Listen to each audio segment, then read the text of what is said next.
Welcome back dito sa channel natin. Andito tayo ngayon sa May Anonas sa Cubao. Andito tayo sa location kung saan itatayo ang Metro Manila Subway Anonas Station.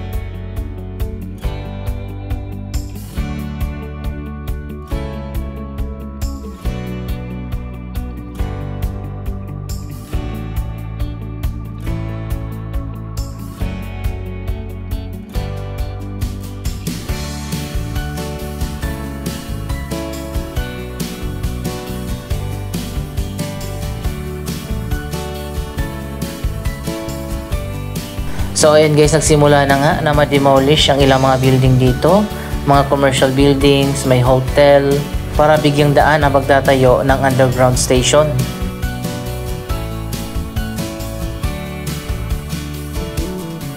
Ang subway station ay itatayo dito malapit sa Aurora Boulevard, katabi lang ng LRT Line 2 Anonas Station.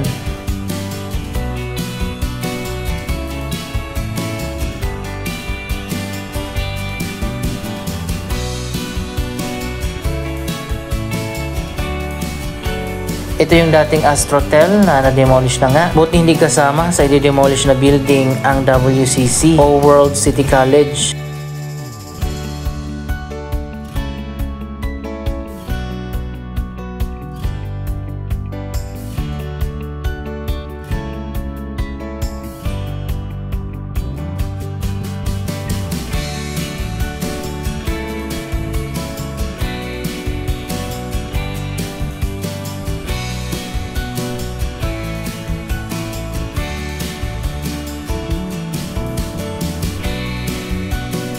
Dito sa kabila, may ilan pang mga commercial buildings na i-demolish din.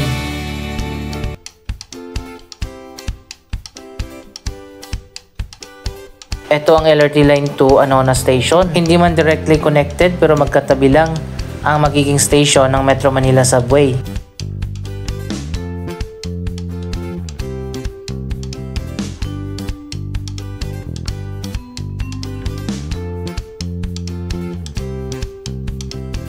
Yung building na to ay sinisimulan ng i-demolish dyan sa loob. Dito mismo itatayo yung isa sa mga entrance exit papunta dyan sa underground station.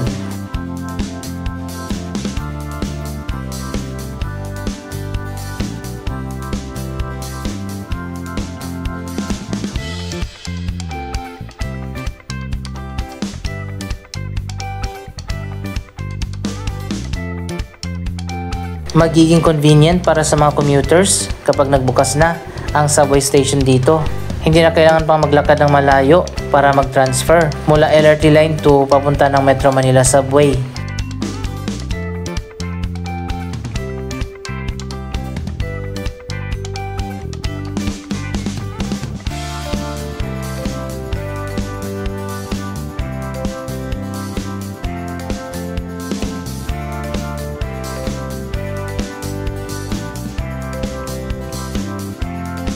Mahaba at malawak yung area na i-demolish dito para sa gagawin na station.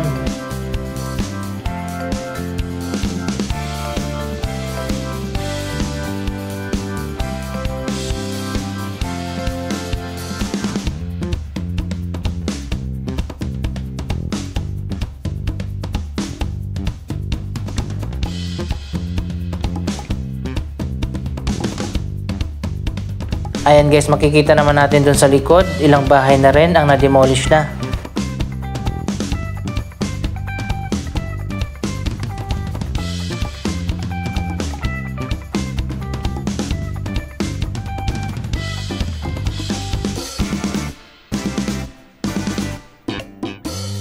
Aabot pa yata yung station doon sa kabilang kalsada at magkakaroon din ng mga entrance exit, pati na dito sa parking lot.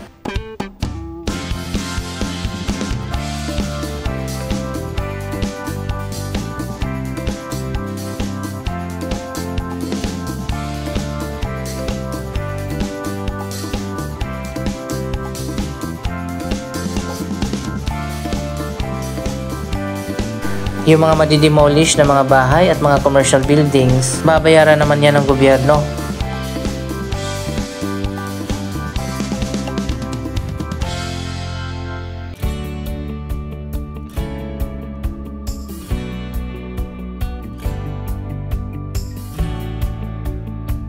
Ito sigurong pader na to matitibag din yan. At meron ding portion dito sa parking lot na magagamit din sa construction ng subway station.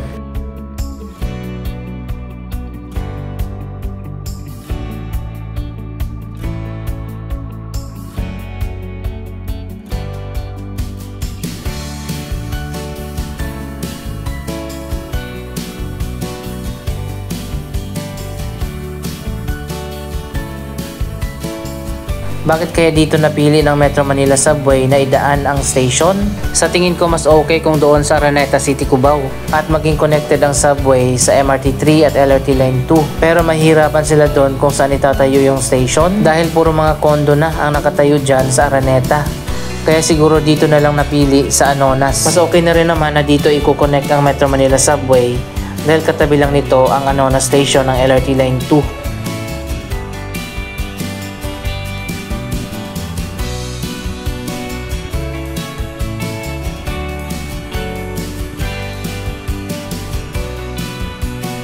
Tingnan natin dito sa kabilang side ng LRT station. Baka may iba pang building dito na na-demolish din.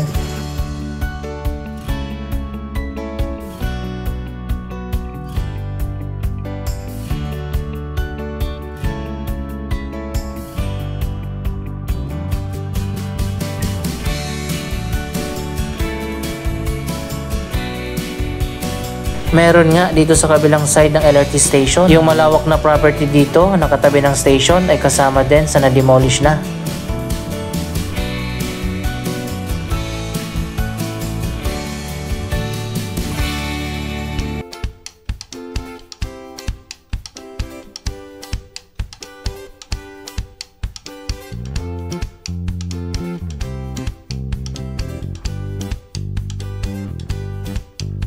Kailangan ng malawak na property kapag nagtatayo ng isang subway station. Yung ibang area kasi gagamitin bilang yard kung saan nilalagay ang mga equipment.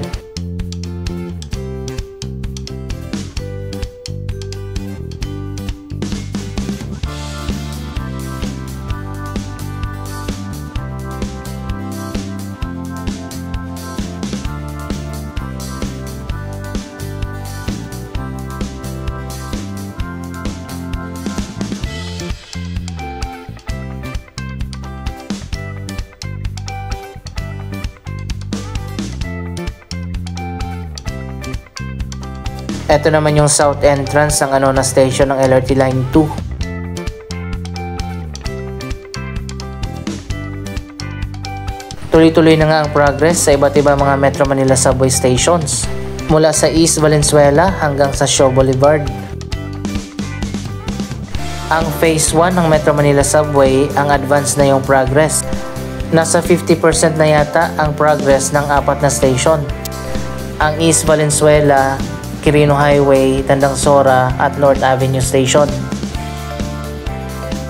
Ang Phase 1 ng Metro Manila Subway ang inaasahan na magiging operational baka sa year 2026 or 2027.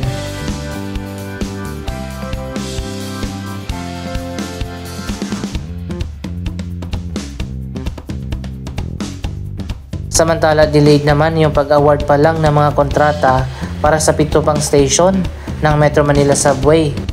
Ang mga station na yan ay mula sa Kalayaan hanggang Bikutan at meron pang NAIA Terminal 3. Ayon pa sa Department of Transportation, hindi pa na-secure ang 100% na right-of-way na madadaanan ng 7 station sa South, kaya hanggang sa ngayon hindi pa ina-award ang mga kontrata.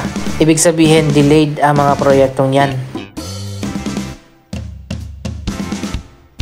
Matatagalan ang pagsimula sa 7 station ng Metro Manila Subway. Ang Kalayaan Station, Bonifacio Global City Station, Loton Station, Senate DepEd Station, FTI Station, Bikutan Station at NAIA Terminal 3. Pero at least ang ibang bahagi ng Metro Manila Subway ay tuloy-tuloy na at ongoing na yung progress mula Valenzuela hanggang Shaw Boulevard. Sa mga susunod na araw, magpapatuloy pa ang pag-demolish dito sa area. Ongoing na pala at malawak na yung progress sa station na kasunod nito, ang Camp Aguinaldo. Doon kasi mas inuna na itayo kasi wala ng building na i-demolish.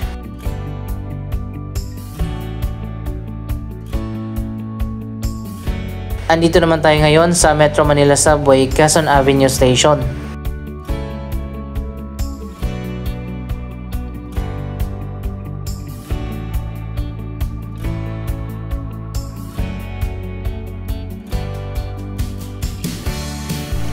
Ang station na ito ay itatayo dito sa kanto ng EDSA at Quezon Ave, malapit lang sa Vertis North.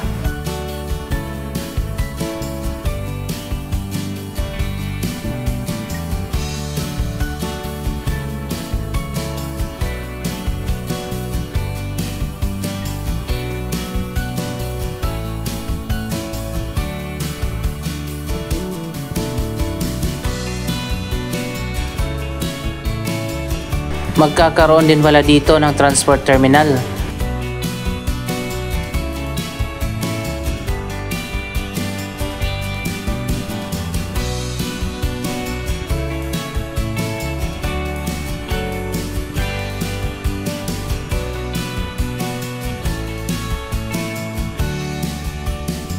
So ayan guys, ito na ngayon ang latest na progress sa Quezon Avenue Station ng Metro Manila Subway.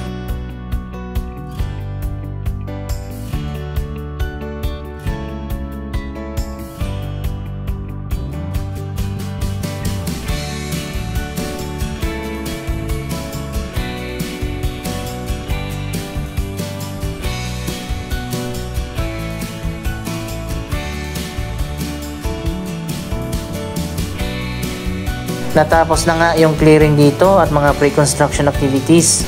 Kung maalala nyo, parang gubat dito. Katabi lang ito ng Vertis North at walking distance naman papunta sa MRT 3 Quezon Avenue Station.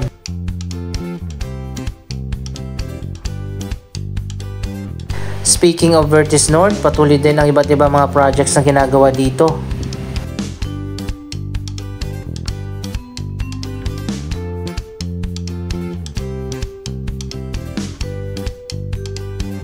At dito naman sa kabilang side sa Mindanao Avenue, itinayo ang North Avenue Station naman ng Metro Manila Subway.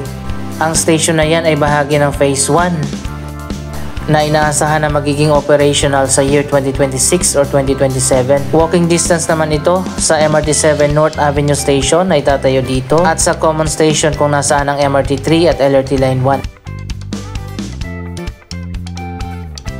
Napakaganda na dito sa Vertis North, ang dami ng mga bagong developments.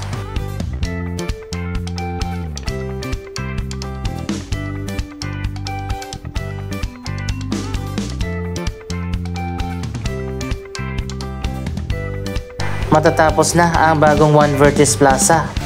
Ito ay isang premium office tower. Ilang mga residential condominium ang natapos na rin, pero yung iba ay ongoing pa na ginagawa.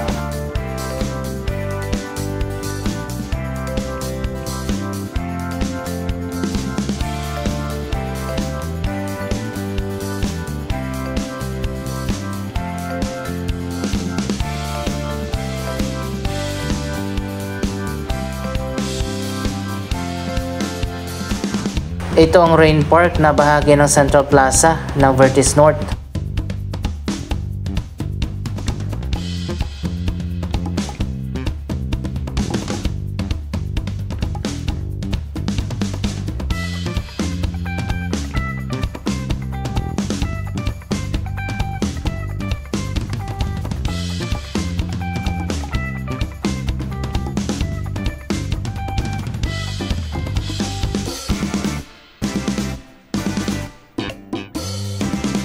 So ayun guys, napakaganda talaga kapag Ayala Development.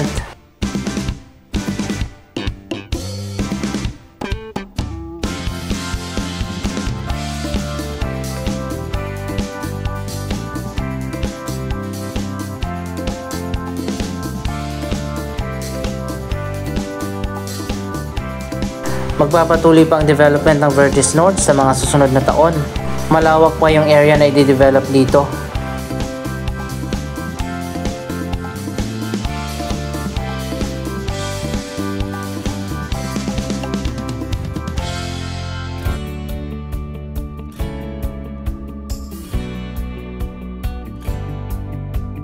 Anong masasabi nyo sa progress ng iba't ibang transportation projects dito sa ating bansa? Mag-comment lamang dyan sa baba ng inyong mga reaksyon. Maraming salamat sa inyong panonood. Don't forget to like, share, comment, at subscribe. Thank you for watching.